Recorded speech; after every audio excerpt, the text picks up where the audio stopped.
कहानी की शुरुआत में हम योसी को देखते हैं, जिसे रोमांच का बहुत शौक है। योसी एक इजरायली बैकपैकर है जो दक्षिण अमेरिका की यात्रा कर रहा है। उसका सपना है कि वह दुनिया की अनजानी और रहस्यमयी जगहों को खोजे।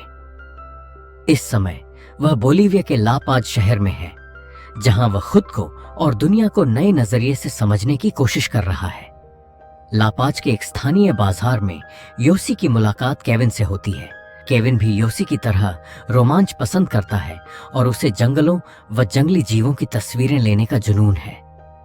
दोनों की जल्दी ही गहरी दोस्ती हो जाती है, क्योंकि दोनों की सोच एक जैसी है। एक शाम कैफे में बैठे हुए उनकी मुलाकात मार्कस से होती है।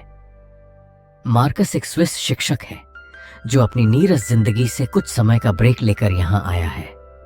वह थोड़ा डरपोक और व्यवहारिक सोच वाला इंसान है। तीनों साथ में समय बिताने लगते हैं। तभी उनकी जिंदगी में कार्ल की एंट्री होती है।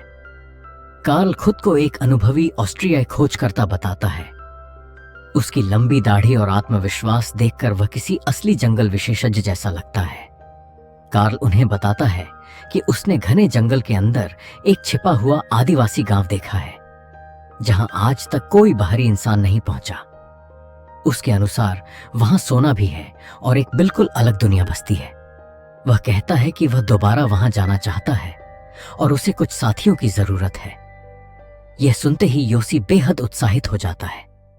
उसे लगता है कि यही वह असली रोमांच है जिसका उसे हमेशा से इंतजार था। केविन को भी यह एक बेहतरीन फोटो स्टोरी का मौका लगता है, लेकिन मार्कस हिचकिचाता है। उसे यह योजना बहुत जोखिम भरी लगती है। फिर भी अकेले रह जाने के डर से वह भी उनके साथ जाने के लिए तैयार हो जाता है। अगले दिन चारों अपनी तैयारी शुरू करते हैं। कार्ल उन्हें सामान की एक छोटी सी सूची देता है, चावल, दाल, चाकू और टॉर्च। वह कहता है कि जंगल में बाकी जरूरत की चीजें मिल जाएंगी, इसलिए ज्यादा सामान उठाने की कोई जरूरत नहीं है। योसी अपनी डायरी में लिखता है कि आज से उसकी जिंदगी की सबसे बड़ी यात्रा शुरू हो रही है।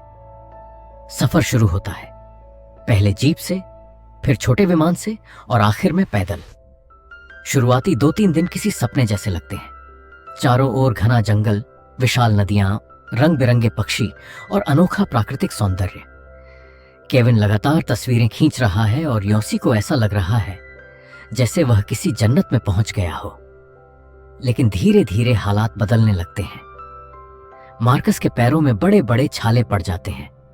उसके जूते टूट जाते हैं और अब उसके लिए चलना मुश्किल हो जाता है। खाने का सामान भी तेजी से कम होने लगता है। सबसे बड़ी परेशानी यह होती है कि कार्ल का व्यवहार अजीब होने लगता है। कभी वह कहता है कि गांव सिर्फ 2 दिन की दूरी पर है, तो कभी कहता है कि अभी 5 दिन और लगेंगे। तब कार्ल एक फैसला सुनाता है। वह कहता है कि अब आगे जाने के 2 रास्ते हैं। पहला रास्ता नदी के रास्ते लकड़ी की बेड़ा बनाकर बहते हुए जाना है। यह रास्ता तेज है लेकिन बेहद खतरनाक है। दूसरा रास्ता पैदल जंगल से वापस गांव की ओर लौटना है। यह सुरक्षित तो है लेकिन बहुत लंबा है। यहीं पर उनका समूह 2 हिस्सों में बंट जाता है। मार्कस कहता है कि वह वापस लौटेगा। कार्ल फैसला करता है कि वह मार्कस के साथ वापस जाएगा, क्योंकि वह अकेले जंगल पार नहीं कर पाएगा। दूसरी ओर योसी और केविन तय करते हैं कि वे लकड़ी की बेड़ा बनाकर नदी के रास्ते आगे बढ़ेंगे। योसी को अब भी उम्मीद है कि छिपा हुआ गांव मिल जाएगा और केविन को लगता है कि नदी का रास्ता उन्हें जल्दी मंजिल तक पहुंचा देगा। इस तरह चारों साथी 2 अलग अलग रास्तों पर निकल पड़ते हैं। जाते जाते कार्ल योसी की ओर एक अजीब सी मुस्कान देता है, जैसे वह कोई ऐसा राज जानता हो जिससे बाकी सब अनजान है। रात में सब कुछ सामान्य लगता है। नदी का पानी शांत है और सफर आसान दिखाई देता है। लेकिन कुछ ही घंटों बाद नदी अपना असली रूप दिखाने लगती है। पानी की तेज धार, विशाल चट्टानें और खतरनाक भंवर उनकी बेड़ा को पूरी तरह नियंत्रण से बाहर कर देते हैं। अचानक बेड़ा एक बड़ी चट्टान से टकरा जाती है और पल भर में टूट जाती है। योसी और केविन दोनों उफनती नदी में गिर जाते हैं। तेज बहाव उन्हें एक दूसरे से अलग कर देता है। योसी पूरी ताकत से चिल्लाता है, केविन, केविन, लेकिन उसका दोस्त पानी की धार में कहीं दूर बह जाता है। किसी तरह योसी एक चट्टान पकड़ लेता है और अपनी जान बचाकर नदी के किनारे पहुंच जाता है। अब वह पूरी तरह अकेला है। उसका लगभग सारा सामान नदी में बह चुका है। उसके पास सिर्फ एक छोटा सा बैग बचा है जिसमें थोड़े से चावल हैं। सामने फैला है घना और रहस्यमयी अमेज़न का जंगल। रात होते ही चारों तरफ अजीब अजीब आवाजें गूंजने लगती हैं। घना अंधेरा, ठंडी हवा और हर तरफ फैला सन्नाटा उसके डर को और बढ़ा देता है। वह बार बार केविन को आवाज लगाता है, लेकिन कोई जवाब नहीं मिलता। धीरे धीरे उसे यकीन होने लगता है कि शायद केविन अब इस दुनिया में नहीं रहा। अब योसी की असली परीक्षा शुरू होती है।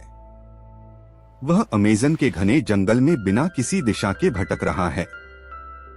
उसके पास न कोई नक्शा है, न कंपास, और न ही यह पता कि वह सही रास्ते पर है या नहीं। उसे बस एक ही उम्मीद है, अगर वह नदी के किनारे किनारे चलता रहेगा तो शायद किसी दिन कोई उसे ढूंढ ले। लेकिन यह अमेज़न का जंगल था, इतना घना कि कई बार 10 कदम आगे भी साफ दिखाई नहीं देता। हर तरफ एक जैसी ऊंची ऊंची झाड़ियां, विशाल पेड़ और ऐसा सन्नाटा जो इंसान को अंदर तक डरा दे। दिन बीतते जाते हैं। तीसरे दिन उसके पास बचा हुआ आखिरी खाना भी खत्म हो जाता है। अब भूख इतनी बढ़ चुकी थी कि जिंदा रहने के लिए उसे वही खाना पड़ रहा था जिसके बारे में कोई सोच भी नहीं सकता। कभी पेड़ों के पत्ते, कभी जंगली फल, तो कभी छोटे छोटे कीड़े मकोड़े। लेकिन भूख से भी बड़ा दुश्मन उसका शरीर बन चुका था। लगातार भीगे रहने की वजह से उसके पैरों में गहरे जख्म हो गए थे। उन घावों में कीड़े पड़ चुके थे और दर्द हर गुजरते पल के साथ बढ़ता जा रहा था। आखिरकार मजबूर होकर उसे अपने ही पैरों से उन जिंदा कीड़ों को निकालना पड़ा।